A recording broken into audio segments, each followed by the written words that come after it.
ये कहानी जेक के बारे में है जो कि पेंडोरा प्लेनेट का रहने वाला है। ये अपनी फैमिली के साथ बहुत खुश होता है जिसमें इसकी वाइफ और बच्चे हैं। ये बताता है कि मेरे अपने बच्चों के अलावा मैंने 2 बच्चे भी अडॉप्ट किए हुए हैं, जिनमें एक मेरी ही पुरानी साथी की बेटी है जो उसको पैदा करने के बाद मारी गई, और एक और बच्चा है जो कि इंसानों का ही है, क्योंकि आज से कुछ सालों पहले इंसान इस प्लेनेट पर रहने के लिए आए थे जहाँ पे मैं अभी रह रहा हूँ। लेकिन जब वो वापस जमीन की तरफ चले गए तो ये बच्चा इधर ही रह गया। तब से ये मेरे साथ ही रहता है। ये सब बच्चे आपस में बहुत खेलते और एक दूसरे का काफी ख्याल भी रखते हैं। जेक अपने सब बच्चों को सब सिखाता है, जैसे कि तीर चलाना, मछली पकड़ना और भी बहुत कुछ। ये सब बड़े छोटे खुश तो होते हैं, लेकिन एक रात जेक और उसकी वाइफ आसमान में चमकता हुआ एक सफेद तारा देखते हैं। तो जैसे ही करीब आता है तो पता चलता है कि ये तो इंसानों की स्पेसशिप है, तो एक बार फिर से इनकी प्यारी दुनिया में रहने के लिए आ रही है। इंसानों की स्पेसशिप से निकलने वाली आग की वजह से जंगल में आग लग जाती है, जिससे बहुत से जानवर मारे जाते हैं और बहुत नुकसान होता है। इसके अंदर से इंसान निकलते हैं जो बड़े बड़े रोबोट्स के अंदर बैठे हुए थे, और इनकी बहुत बड़ी गाड़ियां भी थी जो रास्ते में आने वाली हर चीज को कुचल रही होती हैं। जबकि जेक और उसकी वाइफ के पास इस तबाही को देख के रोने के अलावा कुछ भी नहीं बचता। पता नहीं इंसान कब इंसान बनेंगे। खैर, अब लैब को दिखाया जाता है जहाँ एक नीले रंग का इंसान जो बिल्कुल जेक और उसकी फैमिली जैसी शक्ल का लग रहा था, वो बेकाबू होकर उठता है और आसपास के लोगों को मारने लगता है। उसको उसके साथी कंट्रोल करते हुए बताते हैं कि आप हमारे कॉलोनल हैं, यानी कर्नल हैं, और आप इंसान ही हैं। हमने आपके मरने के बाद आपको मॉडर्न टेक्नोलॉजी की मदद से ऐसी बॉडी दे दी है जिस वजह से आप इस प्लेनेट में जिंदा रह सकेंगे। आप दिखने में इस प्लेनेट के लोगों जैसे ही लगेंगे, तो आपको फिक्र करने की कोई जरूरत नहीं है। इसी तरह बहुत से इंसानों को ऐसी बॉडी दे दी जाती है जो कि हम इन कर्नल के आसपास खड़े लोगों में देख भी सकते हैं। दूसरी तरफ जेक और उसके साथी इंसानों को रोकने के लिए उनकी ट्रेन को तबाह कर देते हैं, जिसमें उनके हथियार और खाने का सामान जा रहा था। ये लोग खुद उड़ने वाले क्रिएचर्स पर थे और इंसानों के हेलीकॉप्टर्स को भी तबाह करने के बाद उनका सामान लूट लेते हैं। जब कर्नल को इस होने वाले नुकसान का पता चलता है तो वो जेक को मारने का प्लान करता है, क्योंकि जेक ही है जो नावी लोगों का लीडर है। बेसिकली जेक और उस जैसे दिखने वाले लोगों को नावी कहा जाता है। ये सभी वो लोग हैं जो जंगलों में रहते हैं और इन्हीं ने ट्रेन पर अटैक भी किया था। लेकिन कर्नल की सीनियर ऑफिसर उसको बताती है कि हमने जब भी जेक के जंगल में अपने जहाज भेजे तो उनके उड़ने वाले क्रिएचर्स ने हमेशा उनको तबाह किया। अब तुम ही हमारी उम्मीद हो जो कुछ कर सकते हो। तो कर्नल जंगल में अपने कुछ साथियों के साथ पैदल जाता है जहाँ पर जेक के बच्चे खेल रहे थे। वो अपनी तरफ इंसानों को आता देखकर अपने फादर को बताते हैं, लेकिन उसी वक्त इंसान उनको पकड़ लेते हैं। कुछ ही देर में जेक की वाइफ वहाँ पर पहुंचकर एक इंसान के सर से तीर आर पार कर देती है। दोनों में लड़ाई शुरू हो जाती है। जेक की वाइफ अपनी बाकी बच्चों को तो बचा लेती है, लेकिन कर्नल उसके उस बेटे को उठा के अपने साथ ले जाता है जो इंसानी शक्ल वाला बच्चा था, जिसको इन्होंने अडॉप्ट भी किया हुआ था। जेक की वाइफ अपने बच्चे को लेके परेशान ही थी कि जेक कहता है कि हमें इस जंगल को छोड़कर जाना होगा, क्योंकि मैं यहाँ का लीडर हूँ और वो कर्नल मेरे पीछे है। क्योंकि जब पहले इंसान यहाँ आए थे तब मैंने ही कर्नल को मारा था। क्योंकि वो नीले जिस या एवाटार में जिंदा होकर दोबारा आया है तो वो मुझे मारना चाहता है। अगर मैं, तुम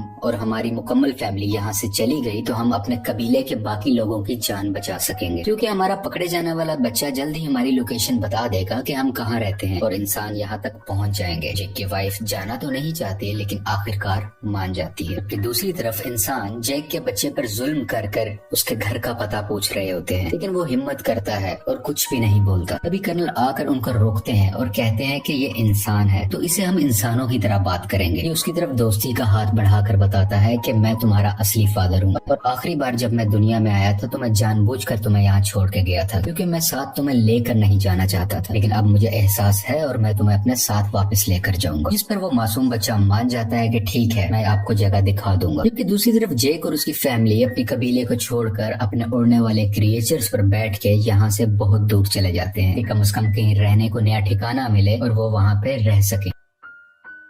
ये लोग पानी के पास रहने वाले नाविस के पास पहुंचते हैं। यहाँ पर रहने वाले लोग हैं तो इसी प्लेनेट के, लेकिन दिखने में सब्ज रंग के होते हैं। ये पानी वाले नावी शुरू में इनका मजाक बनाते हैं, जैसे कि वो कहते हैं कि इनकी दुम पतली है, इनके बाजू पतले हैं और भी बहुत कुछ। तभी पानी